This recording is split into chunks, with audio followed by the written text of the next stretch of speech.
함께 말씀 보겠습니다. 신약 성경 사도행전 16장 13절에서 32절까지 말씀인데요.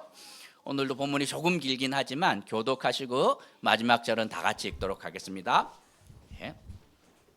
왕이여, 정오가 되어 길에서 보니 하늘로부터 해보다 더 밝은 빛이 나와 내 동행들을 둘러 비추는지라. 우리가 이 다 땅에 엎드러짐에 내가 소리를 들으니 히브리 말로 이르되 사울아 사울아 내가 어찌하여 나를 박해하느냐. 가시체를 뒷발질하기가 네게 고생이니라. 내가 대답하되 주님 누구시니까? 주께서 이르시되 나는 네가 박해하는 예수라. 일어나 너의 발로 서라. 내가 네게 나타난 것은 곧 네가 나를 본 일과 장차 내가 네게 나타날 일에 너로 종과 증인을 삼으려 함이니. 이스라엘과 이방인들에게서 내가 너를 구원하여 그들에게 보내어 그 눈을 뜨게 하여 어둠에서 빛으로 사단의 권세에서 하나님께로 돌아오게 하고 죄사함과 나를 믿어 거룩하게 된 무리 가운데서 기업을 얻게 하리라 하더이다.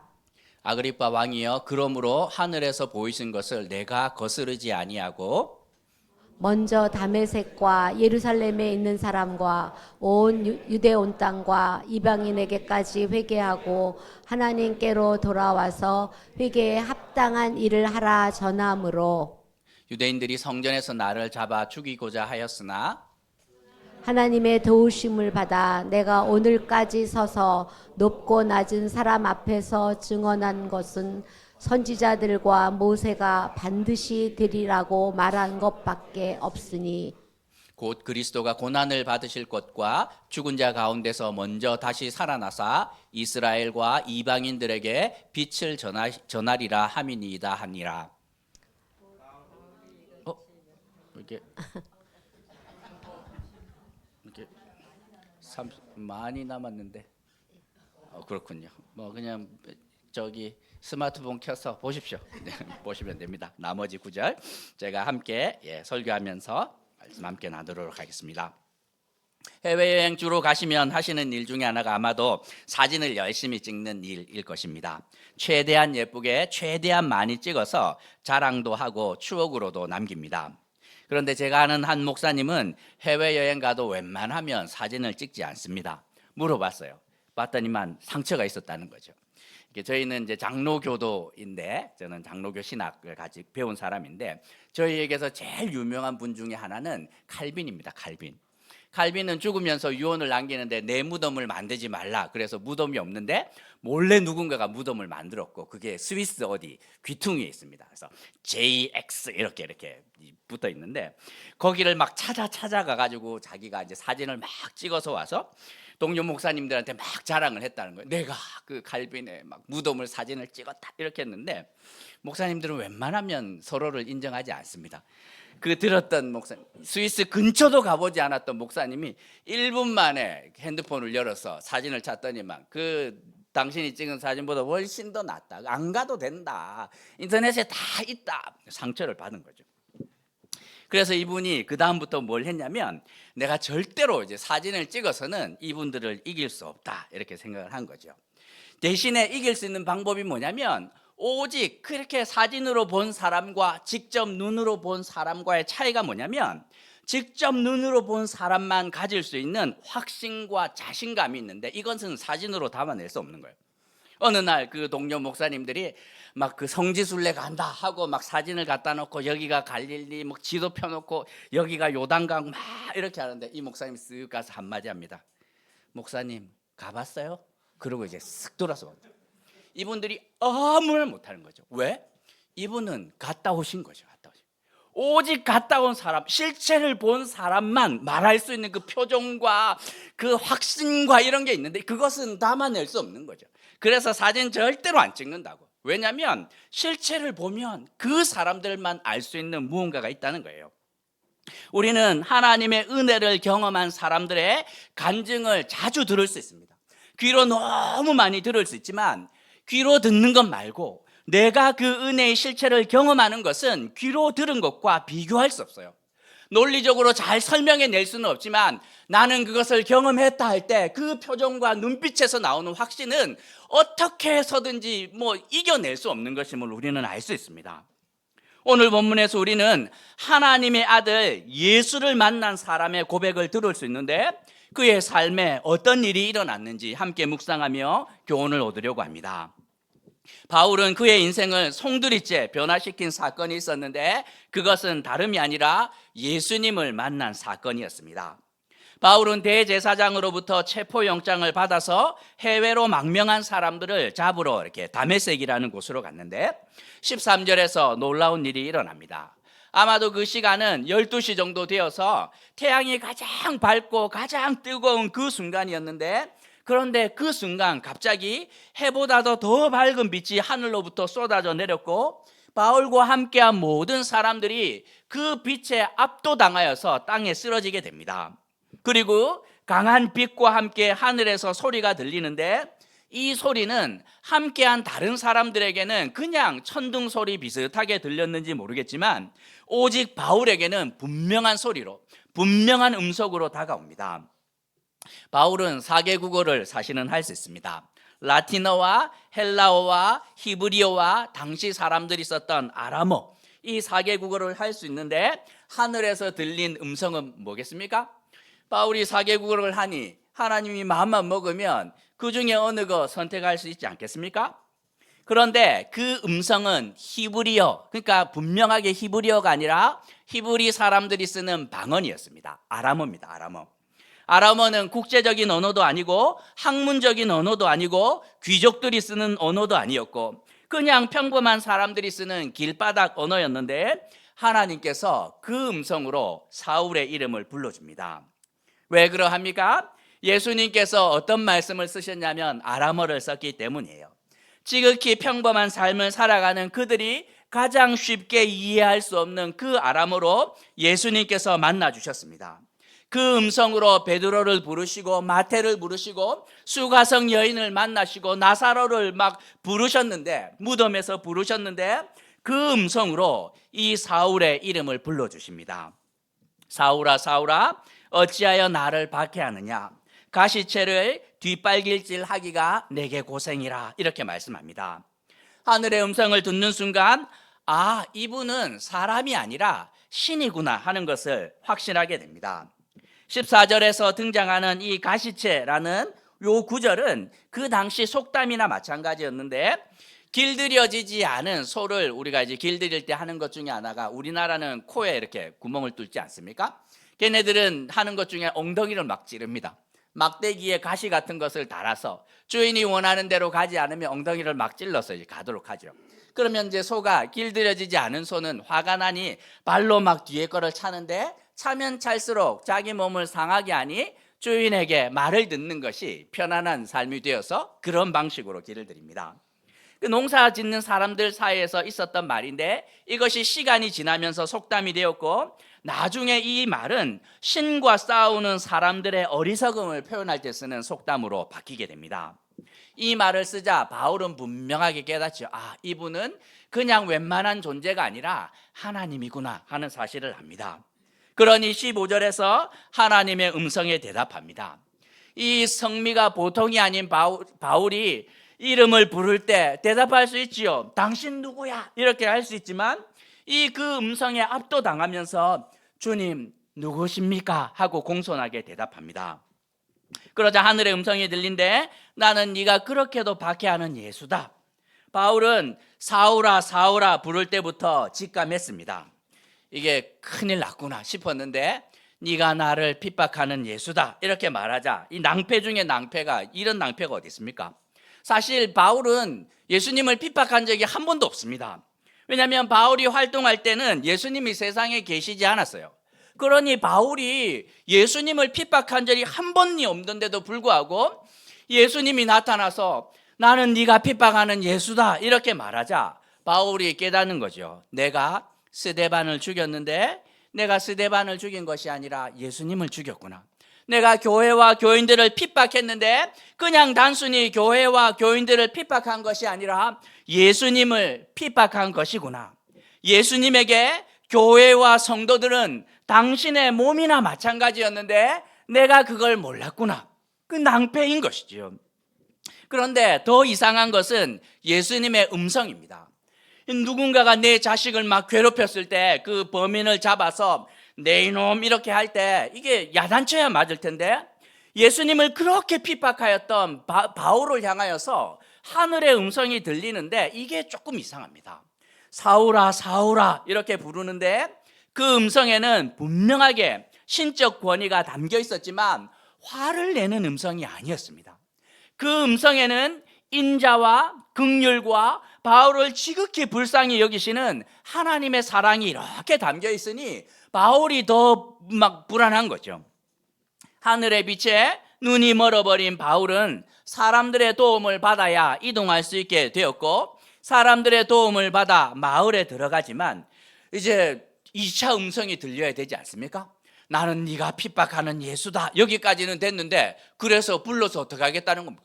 혼내겠다는 거예요. 뭐 어떻게 하겠다는 거예요. 불안합니다. 그 다음 미션이 뭔가 와야 되는데 이게 불안한데 성에서 기다리는데 누군가가 옵니다. 스데반을 죽이고 교회와 성도들을 그렇게 괴롭혔는데 어느 날 보니 스데반을 죽인 것이 아니고 교회와 성도들을 핍박한 것이 아니라 하나님의 아들 예수를 죽이고 그 예수를 핍박했는데 나는 이때 어떻게 되나? 16절에서 누군가 나타납니다. 누가 나타나냐면 이번에는 예수님께서 직접 음성을 들려주는 것이 아니라 한 사람을 통하여서 바울에게 예수님의 말씀을 전해줍니다. 아나니아라는 이 성경 교사가 예수님을 만난 다음에 갑론을박하는 거죠. 나는 바울을 써야 되겠다. 아나니아는 주님 그 사람은 안 됩니다. 얼마나 힘들겠는데. 아니다 나는 걔를 꼭 써야 되니 네가 가서 전해주어라. 그리고 아나니아를 통하여 하나님의 두 번째 메시지가 전달됩니다. 16절부터 18절까지인데 예수님께서 당신에게 나타나시는 이유는 하나입니다. 책망하기 위함이 아니라 하나님의 종과 증인으로 세우기 위함입니다. 이스라엘과 이방인들에게 가서 그들의 눈을 뜨게 하여 어둠에서 빛으로 사탄의 권세에서 하나님께로 돌아오게 하고 죄 사함과 예수를 믿어 결국에는 거룩한 무리 가운데 들어올 뿐만 아니라 하나님의 유산을 상속받는 일에 당신을 쓰시겠다고 하나님께서 불렀습니다. 이렇게 말합니다. 그러자 바울은 아나니아의 말을 듣는데 충격적입니다. 스데반을 죽였고 교회와 성도들을 그렇게 핍박했는데도 주님께서 나를 불러서 쓰겠다 하니 이게 막 놀라울 따름인 것이요. 바울은 이 고백을 어디서 하고 있냐면 가이사라에서 청문회 앞에서 하고 있습니다. 누가 참석했냐면 이 베스도라는 총독과 아그리빠 왕과 아그리빠의 왕의 아내인 버니게 그리고 수많은 천부장과 백부장과 귀족들이 화려한 옷을 입고 거기에 다 앉아서 이 로마 황제에게 바울을 보내야 되는데 죄목이 무엇인지 확인하기 위해서 청문회를 벌이고 있는데 거기서 이런 고백을 하고 있는 거죠. 그러면서 그 많은 사람들 가운데 한 사람을 주목하고 있습니다. 누구냐면 아그리빠 왕입니다. 19절에서 그 많은 사람들이 있는데 아그리빠 왕을 보면서 아그리빠 왕이여 그러므로 하늘에서 보이신 것을 내가 거스르지 않고 순종했습니다. 이렇게 말하고 있습니다. 왜 아그리빠 왕을 주목했을 것 같아요? 설교하면 보입니다. 설교하면 누가 주무시는지 그렇죠? 누가 잘 듣고 있는지 반응하는지 이렇게 보여요. 그러면 초롱초롱하게 뜨고 있는 그 성도들에게 눈길이 가기 마련인데 청문회 현장에서 자신의 간증을 이렇게 고백하는데 유독 눈을 반짝이며 호기심을 갖고 반응하는 한 사람이 있었는데 그게 바로 아그리빠 왕이었습니다. 그러니 아그리빠 왕 정도 되면 내가 지금 무슨 말을 하고 있는지 누구보다 잘 알아들을 수 있는데 아그리빠 왕을 타겟을 삼아서 말하고 있습니다. 아니 여기 있는 다른 사람들은 다 몰라도 아그리빠 왕 당신만은 잘 알고 있지 않습니까? 당신은 유대 전통과 역사와 이 문화를 잘 알고 있을 텐데 선지자들이 어떤 삶을 살았는지 당신은 잘 알고 있지 않냐고. 모세를 하나님께서 부르셨을 때 이 하늘의 부름을 모세가 거부하는 거 왕이시여 그게 가능합니까? 저도 마찬가지였다고. 하늘에서 음성이 들리면 우리는 그냥 절대적인 그 부르심에 순종할 수밖에 없는데 순종한 거 그거 당연한 거 아니겠습니까? 하고 아그리빠 왕을 향하여 말하고 있습니다. 제가 순종했더니 반대가 많았습니다. 21절부터 23절을 보면 유대인들의 반대를 하고 이렇게 하였지만 하나님의 도움으로 누구보다 열심히 살았고 제가 어두움 가운데 있는 이방인들에게 빛을 전하는 일, 그 일에 나의 남은 인생을 다메섹에서 예수님을 만난 이후에 헌신하였습니다 하고 고백하고 있습니다. 이때 갑자기 누가 등장하냐면 이 로마 총독이었던 베스도가 24절에서 등장하는데 바울아 네가 미쳤도다. 많은 학문이 너를 미치게 한다 하고 큰 소리를 칩니다. 베스도는 이런 청문회는 처음 봅니다. 대부분 법정에 불려 나오면 긴장하며 소극적으로 어찌하든지 자신의 무죄를 입증하기 위해서 유리한 말을 쏟아놓는데 바울은 달라도 너무 다릅니다. 총독과 왕과 왕비와 수많은 귀족들이 화려한 옷을 입고 높은 곳에 앉아 있었고 바울은 쇠사슬에 묶인 죄인으로 그 앞에 와 있는데 이게 이제 압도당하기는커녕 물 만난 고기 같습니다.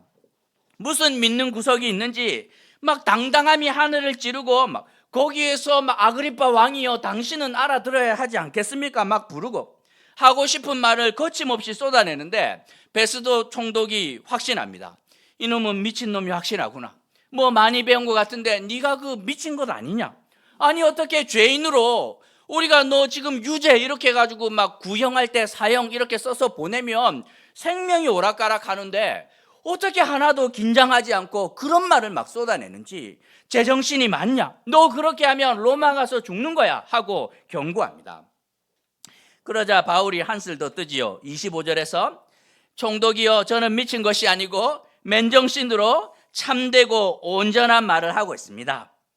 이 말이 돌려서 한 말인데 내용인즉슨 괄호 열고 총독이요 제가 지금 아그리빠 왕하고 이야기하고 있지 않습니까? 그 제발 끼어들지 말라고. 당신은 그냥 좀 거기 있고 내가 지금 아그리빠 왕하고 하고 있는데 지금 당신 표 받고 나중에 들어오라고. 나중에 그 말을 하는 거예요. 돌려서. 그러면서 아그리빠 왕을 향하여서 이어가고 있습니다. 26절과 27절에서 왕이시여 다른 사람 몰라도 당신은 알고 있지 않습니까? 예수를 사람들이 십자가에 죽이고 나서 어떤 일이 유대 땅에서 일어났는지 이스라엘 전역에서 어떤 일이 일어났는지 당신이 잘 알고 있지 않냐고. 당신이 관할하던 구역이 갈릴리 호수인데 그 예수님이 죽고 난 다음에 거기서 무슨 일이 일어났는지 어떤 소문을 들었는지 당신이 잘 알고 있지 않냐고. 예수가 죽고 난 다음에 실패한 그 제자들이 다 그냥 이 갈릴리에 와가지고 고기 잡을 때 부활한 예수께서 나타나셔 금을 던지라 했을 때 찢어지는 만선의 기적 당신이 듣지 않았냐고. 이 갈릴리에서 그 소문을 안 들은 사람이었는데 그리고 당신이 그 예루살렘 성전을 관리하고 대제사장을 임명하는 책임권이 있는데 오순절에 어떤 일이 일어났는지 당신이 들어서 누구보다도 다 잘 알고 있지 않냐고. 뿐만 아니라 당신의 아버지가 예수님의 12제자 가운데 하나인 야고보를 죽이고 베드로까지 죽이려고 했는데 베드로가 감옥에 있을 때 그 문 누가 열어주었는지 당신 아버지로부터 다 듣지 않았냐고. 이 모든 일이 이스라엘의 저 그냥 이름 모를 시골 한 구석에서 일어난 일이 아니라 이스라엘과 사마리아와 땅끝에서 일어난 공개적으로 일어난 일임을 당신은 다 알면서도 모른 척하면 안 되지 않냐고. 그러자 28절에서 아그리빠 왕은 당황합니다. 아니 네가 적은 말로 권하여 나를 그리스도인이 되게 하려는구나. 그 말이 뭡니까?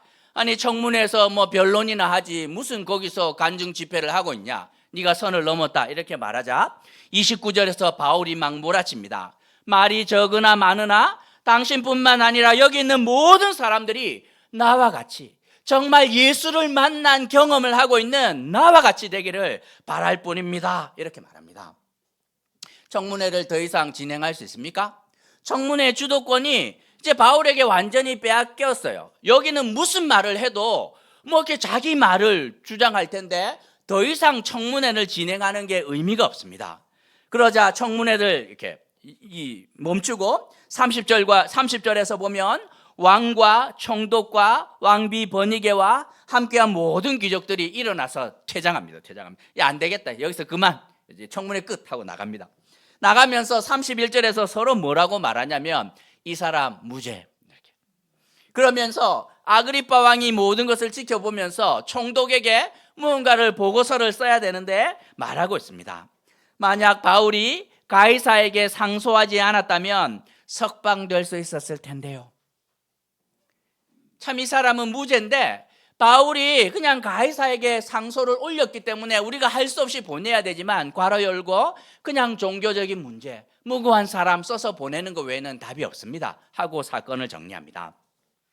오늘 말씀을 통해 두 가지만 생각해 보려고 하는데 예수를 만난 사람들의 두 가지의 특징을 생각해 보려고 합니다. 예수를 만난 사람들의 첫 번째 특징이 무엇입니까? 담대함입니다. 담대함. 이 담대함은 그냥 남들보다 조금 더 대범하구나 이 정도가 아니라 선을 넘는 담대함입니다. 세상이 감당치 못해요. 죽음이 와도 이거는 어떻게 통제가 되지 않는 담대함입니다. 바울을 누가 이길 겁니까? 이 청문회장에서 바울을 이길 사람 아무도 없습니다. 사내드린 공회도 로마 총독도 아그리빠 왕도 심지어 로마 황제가 온다고 한들 바울을 이길 수 있습니까? 절대로 그렇지 못합니다. 바울만 그런 것이 아니라 이 예수를 만난 하나님의 은혜를 맛본 사람들의 특징이 이러합니다. 모세를 누가 이깁니까? 이집트 왕이 모세를 이길 수가 없어요. 이 왕을 이집트 왕 파라오를 두려워하지 않습니다. 여호수아는 어떠합니까? 벗게 메고 요단강으로 그냥 첨벙첨벙 뛰어 들어가는데 여리고성 앞에 모든 남자들 할례 받으라 하는데 그걸 어떻게 이깁니까? 다윗은 그 조그마한 아이가 돌멩이 들고 골리앗 때려잡겠다고 나서는데 내가 늑대 잡아봤다 이러고 나가는데 그걸 누가 이겨요? 누가 이겨? 엘리야는 850대 1로 갈멜산에 올라가서 싸우는데 그걸 누가 감당합니까? 다니엘은 그의 친구들 BJR 신앙 아닙니까? 배째라 이렇게 하는 거죠. 배째라. 불로 태운다 해도 뭐 그렇게 하시든지요. 우리는 뭐 불구덩이에 들어가도 관계없고 사자굴에 들어가도 뭐 그렇게 하시든지 갑니다. 어떻게 이깁니까 그걸? 에스돈 죽으면 죽으리다 고백하는데 그걸 어떻게 이겨요? 어떻게 이겨요? 저는 3만 원 들고 당당하게 결혼하자 이렇게 아내 만났을 때 결혼해야 되는데 통장 확인했는데 좋은 은행 통장에 3만 원 있었는데 당당하게 결혼하자 이렇게 가능하다 이렇게. 이유가 뭡니까? 믿는 구석이 있기 때문인 거죠. 저는 그냥 육신에 속한 사람이 아니지 않습니까? 하나님이 아버지이면 그분이 책임지셔야 되는 거죠. 제가 가난한 거 다 알고 아무것도 없는 거 아는데 만나게 하셨으면 저는 계획이 없어도 그분의 계획이 있겠지요. 그럼 결혼하는 거죠. 세상을 이긴 하나님의 편에 서 있기 때문에 우리는 믿는 구석이 있고 그 예수를 만난 자들의 특징 가운데 하나가 이 담대함인데 이 담대함은 세상이 감당치 못합니다. 이 담대함은 누구에게 나타납니까? 은혜를 귀로 들은 자들이 아니라 직접 맛보아 아는 자들에게만 나타납니다. 귀로 들은 자들에게는 절대로 볼 수 없고 눈으로 보고 그 은혜를 직접 맛본 자들만이 세상을 이겨내는 그 담대함을 소유할 수 있다고 성경은 말씀하고 있습니다. 예수를 만난 사람들의 첫 번째 특징이 담대함이라면 두 번째 특징은 빛 가운데 그들이 살아간다는 것입니다. 그냥 이 대책도 없는 무대포 같은 담대함이 아니라 그들의 담대함은 분명한 근거가 있는데 빛 가운데 살아가기 때문에 담대할 수밖에 없습니다. 바울은 예수님을 만날 때 해보다 더 밝은 빛 가운데 나아갑니다. 눈이 멀 정도. 단지 밝기가 밝았다 이 정도가 아니라 요한복음 8장 12절에서 보면 예수께서 또 말씀하여 이르시되 나는 세상의 빛이니 나를 따르는 자는 어두움에 다니지 않고 생명의 빛을 얻으리라 이렇게 말합니다. 예수를 만난다는 것은 밝은 빛 가운데 어두움이 아니라 빛 가운데 나아가는 것을 의미하는 것이죠. 예수를 만나는 순간 무언가가 분명하게 밝혀집니다. 보이지 않는 것이 막 보이기 시작을 하면서 어두운 가운데서 빛으로 옮겨지는 일이다 이렇게 말하고 있습니다. 제가 여러 번 말씀드렸는데 제가 중학교 이렇게 들어가서 특별 활동을 의무적으로 해야 되는데 근데 이제 다 이렇게 그 빠른 애들은 축구 뭐 이렇게 운동 다 하고 그 다음에 늦게 가면 남아있는 게 뭡니까? 문학반 이런 거는 그렇죠. 제일 끝에 이렇게 간대요. 저는 문학반. 국어 선생님이 이제 하는 제일 재미없는 반 갔는데 그분이 저에게 이제 아호를 하나 지었는데 광실로 지어졌어요. 이유는 뭔지 빛의 열매다 이렇게 해가지고 광실로 저한테 지어줬어요. 광실하면 왜냐하면 국어 시간에 그 선생님 정말 좋은 선생님이었는데 수업 시간에 친구랑 도시락 까먹다가 이제 걸렸는데 선생님 보시더니 아이고 한숨을 쉬지 않으면 귀엽게 봐주셨어요. 그리고 광실 빛의 열매답게 살아라. 그분이 신앙이 있는지는 모르겠는데 문학 시간 처음 시작을 할 때 썼어요. 뭐 논원지 맹자인지 뭘 썼는데 이 인생 불학이면 여명명 야행이라. 지금도 기억해요. 사람이 배우지 않으면 이 밝은 대낮을 다지는 것 같으나 어둠 속을 다니는 것은 마찬가지다. 그러니까 공부를 해야 된다. 그 뜻이거든요.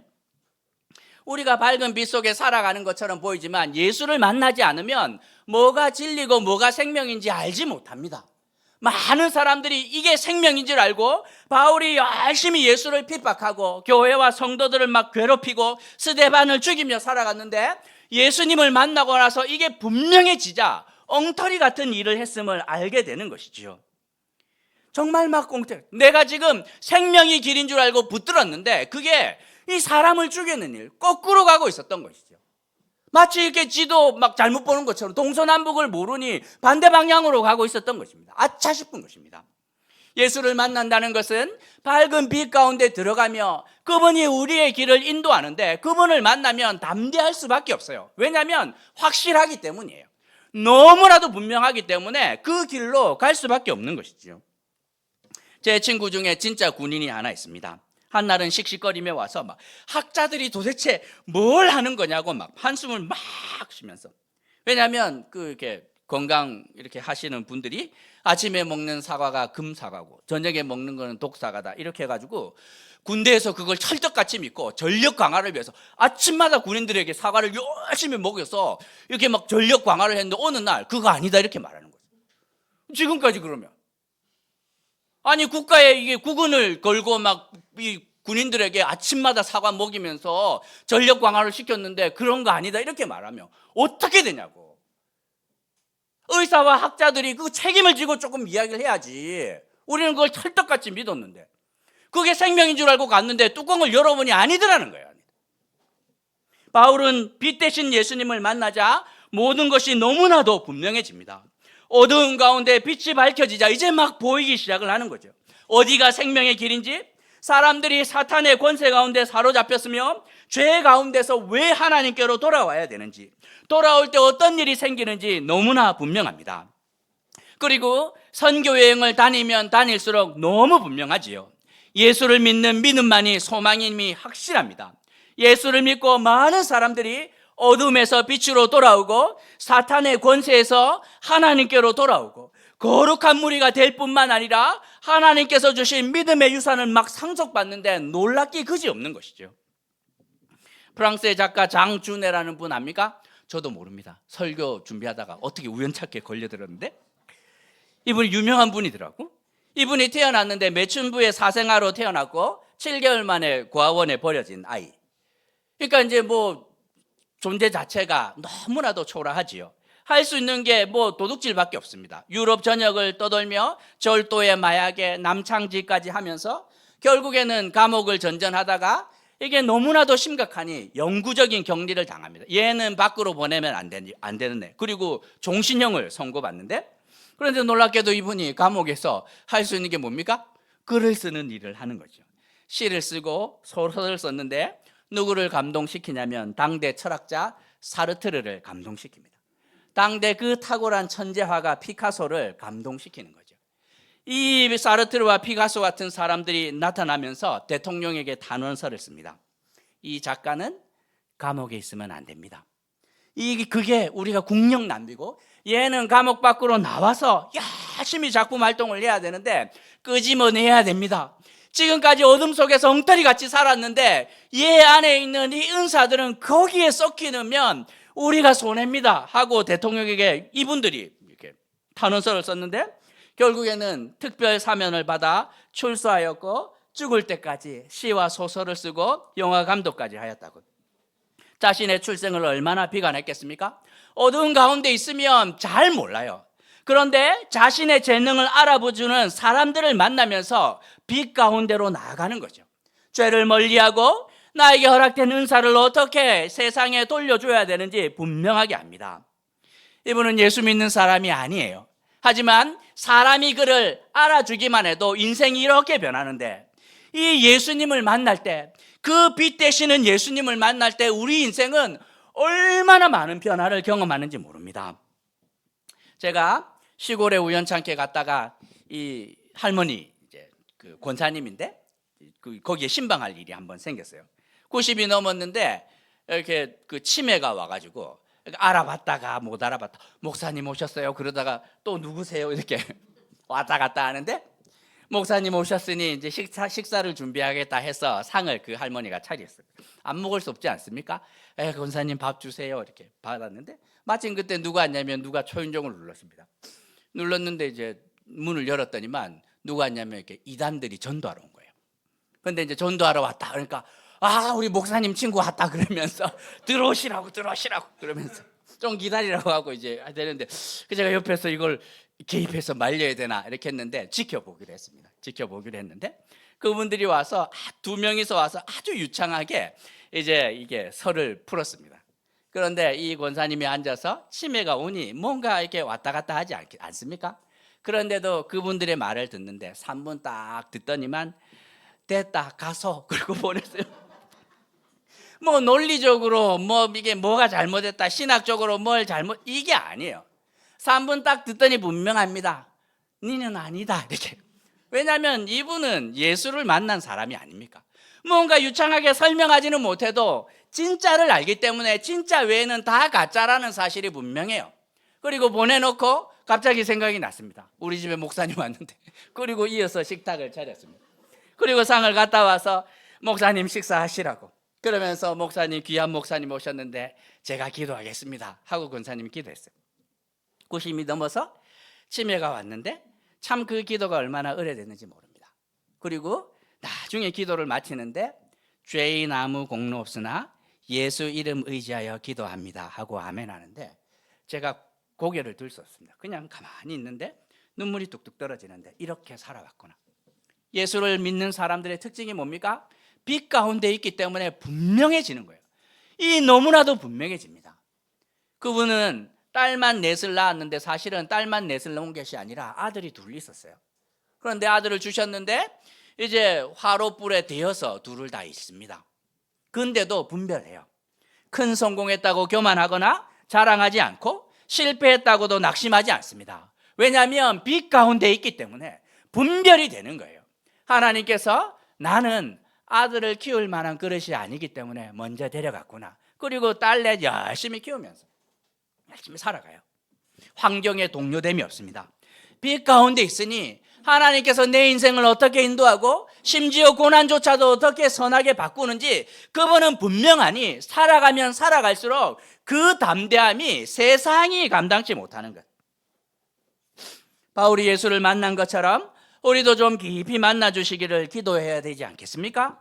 빛 가운데로 우리의 삶을 인도해 주셔서 내가 누구인지, 하나님이 어떤 분인지, 믿음의 능력과 영광과 그 결말이 어떠한지를 분명하게 알려주실 뿐만 아니라 맛보아 알 수 있도록, 은혜를 들은 사람들의 말은 세상에 넘쳐나지만 은혜를 맛본 사람들은 만나기가 얼마나 힘든지 몰라요. 예수를 정말 만나고 그 은혜를 직접 맛보아 알아야만 우리 안에 세상이 감당치 못하는 담대함과 빛 가운데서 살아가는 분명한 분별함이 허락될 텐데, 그렇게 살아가야 되지 않겠습니까? 믿음과 은혜의 실체를 아는 자들, 그냥 그림자를 아는 자들이 아니라 그 실체를 아는 자들이 되어서 흔들림 없이 담대하게 주님께서 주신 인생을 살아내는 복된 삶이 되시길 주님의 이름으로 도전하는 것입니다. 우리 말씀 생각하시면